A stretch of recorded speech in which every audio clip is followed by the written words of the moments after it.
Morning. আশা করব তোমরা সবাই খুব ভালো আছো আর সুস্থ আছো। আমিও খুব ভালো আছি। আজ হচ্ছে 2 জানুয়ারি, বৃহস্পতিবার। সকাল এখন ওই 10:30টার মতো। সকাল থেকে আর কিছু ব্লগ করিনি, উঠেছি অনেক সকালেই। আমার যা যা কাজকর্ম থাকে সেগুলো সমস্ত কিছু সেরে আজকে সকাল সকালেই রান্নাঘরে ঢুকে পড়েছি। আমার আজকে না স্নানটা হয়নি। আজকে স্নানটা আমি একটু পরেই করব, কারণ হচ্ছে 2 দিন ধরে না, মানে 31 ডিসেম্বর থেকে ঠান্ডাটা পড়েছে ভালো।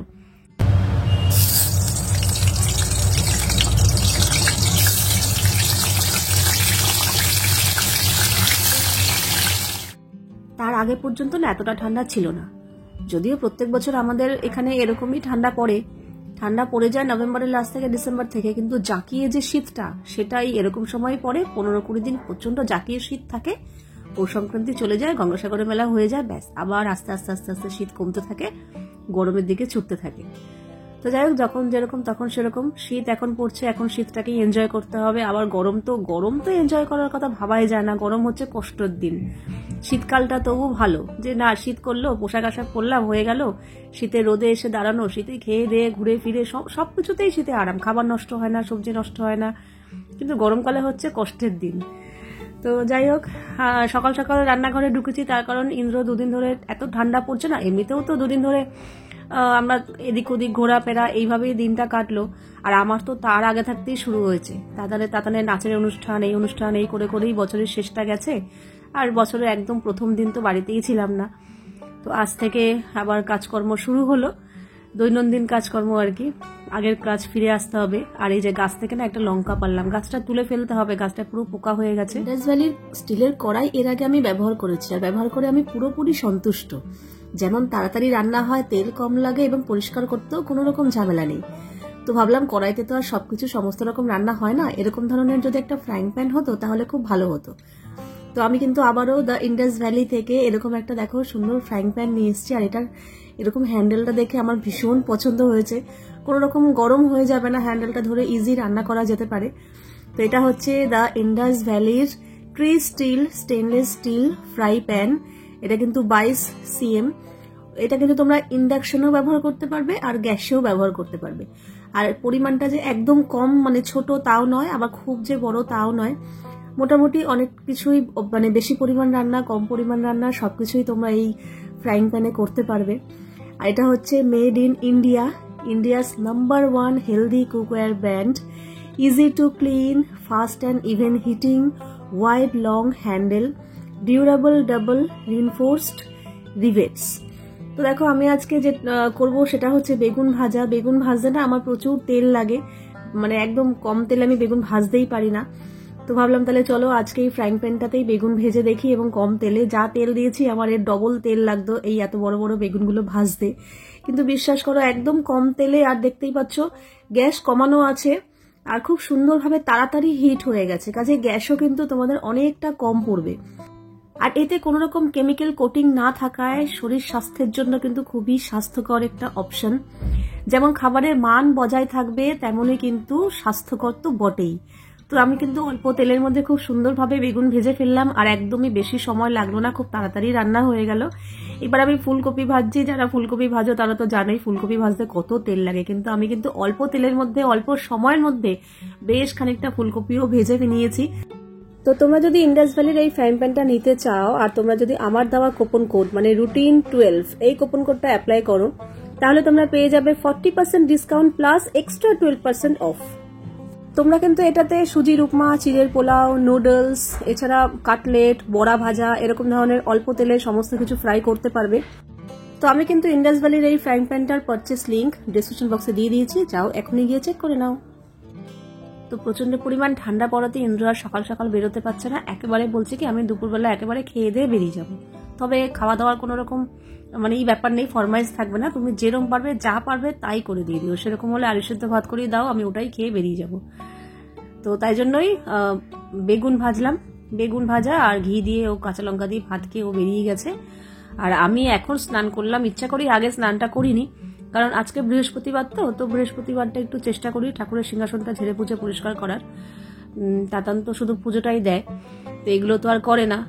তো তাই জন্য বৃহস্পতিবার করে এর আগের দিন এই পাশের আসনটা চেঞ্জ করেছিলাম, আজকে না ভেতরের আসনটাও চেঞ্জ করছি। আর আজকে আমার একটা নতুন ব্লাউজের পিস, একদম নতুন, মানে কিছু বানানো শাড়ি থেকে কেটে রাখা ছিল, ওইটাই পাতলাম। তবে আর কিছু পাতার নেই, ওখানে অনেক জমে গেছে। এবার একদিন সবগুলো নিয়ে একসাথে কেচে দিতে হবে।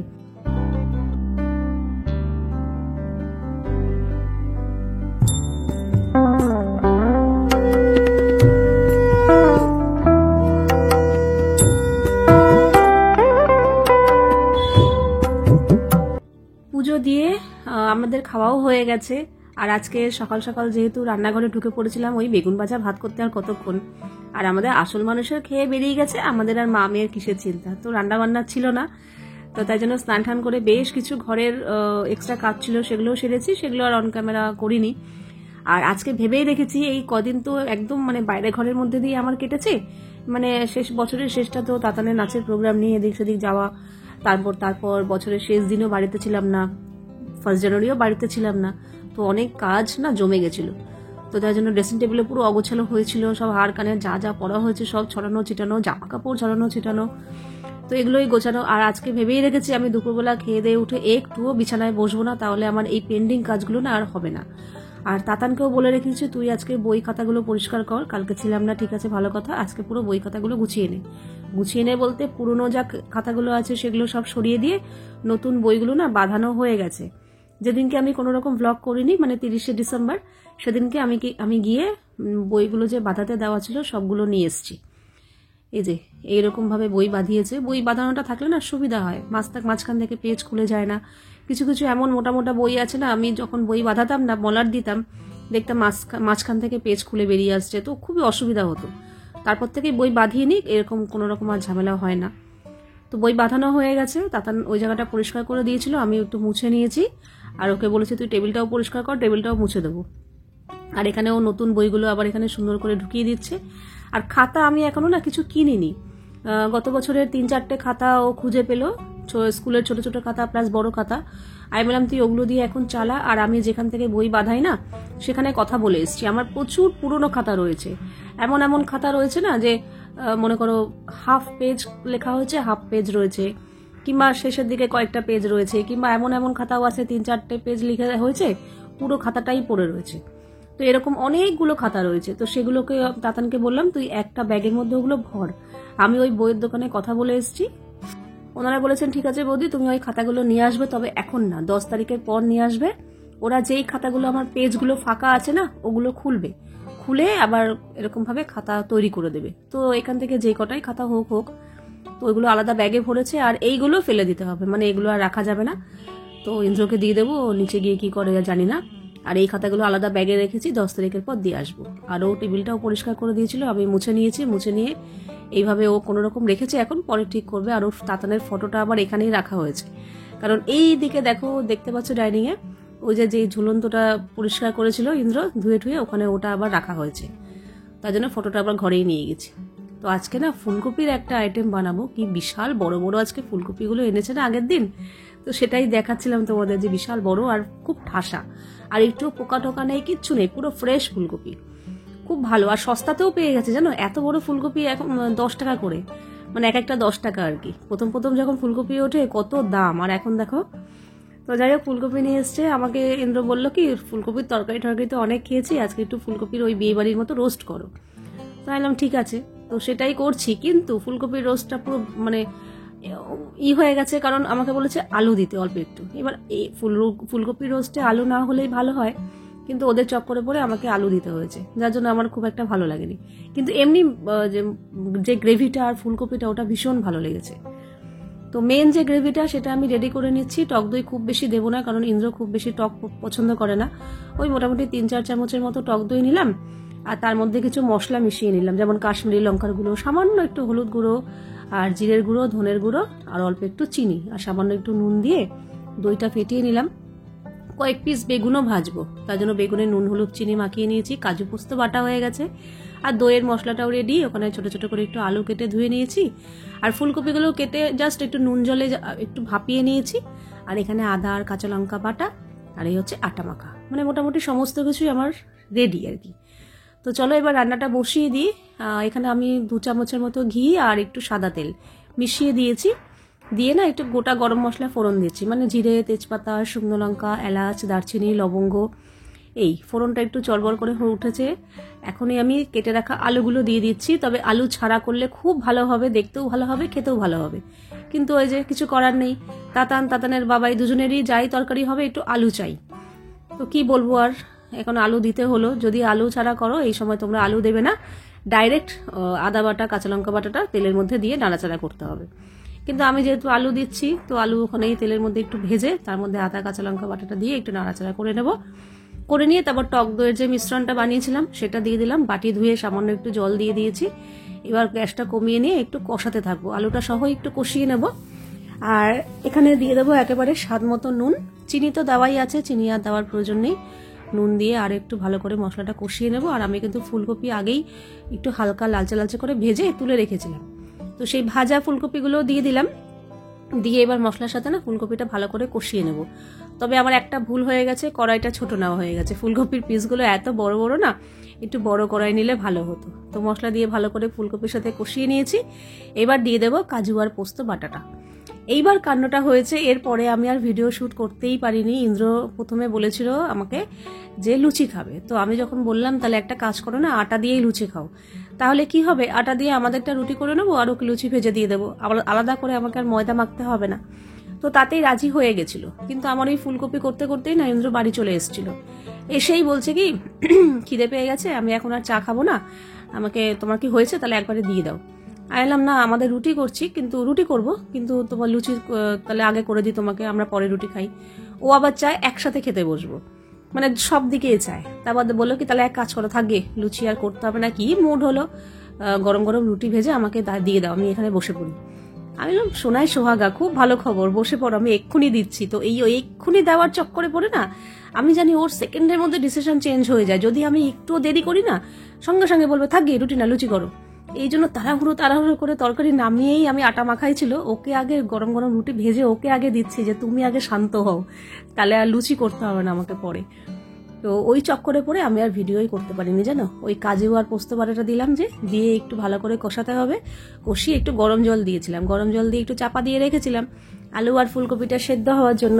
ওটা সেদ্ধ হয়ে যাওয়ার পর গ্রেভিটা একটু শুকিয়ে নিয়েছি, কারণ রুটি দিয়ে খাবো তো, খুব বেশি ঝোল ঝোল রাখিনি, একদম মাখা মাখা করেছি। আর নামানোর আগে একটু গরম মশলা দিয়ে নামিয়ে দিয়েছি। বিশ্বাস করো খেতে খুব ভালো হয়েছে, কিন্তু আলুগুলোর জন্য আমার একদম ভালো লাগেনি।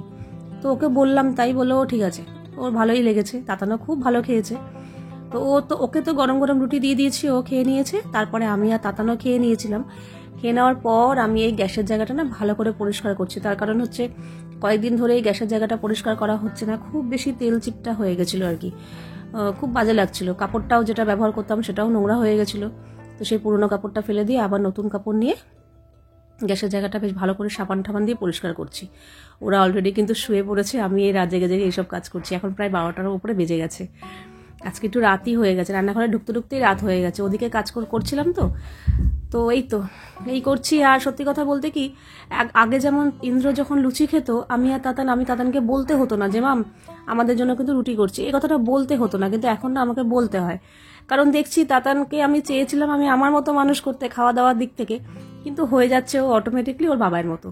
আমি যেরকম কি, আমি সর্বভোগ, আমি সব কিছু খাই, খাওয়ার আমার কোনো বাছ নেই। তবে হ্যাঁ, মাঝে মাঝে এখন যে বলি না আমি ওই মাছ খাই না সেই মাছ খাই না বলবো না, এখনো যদি সেরকম সিচুয়েশন আসে আমি খাবো না, একদম তাই না, কিন্তু পছন্দ না, এই হচ্ছে আমার ব্যাপারটা। মানে হয় না, এটা খুব একটা ভালো লাগে না, এটা একটু ভালো লাগে, এরকম ব্যাপার।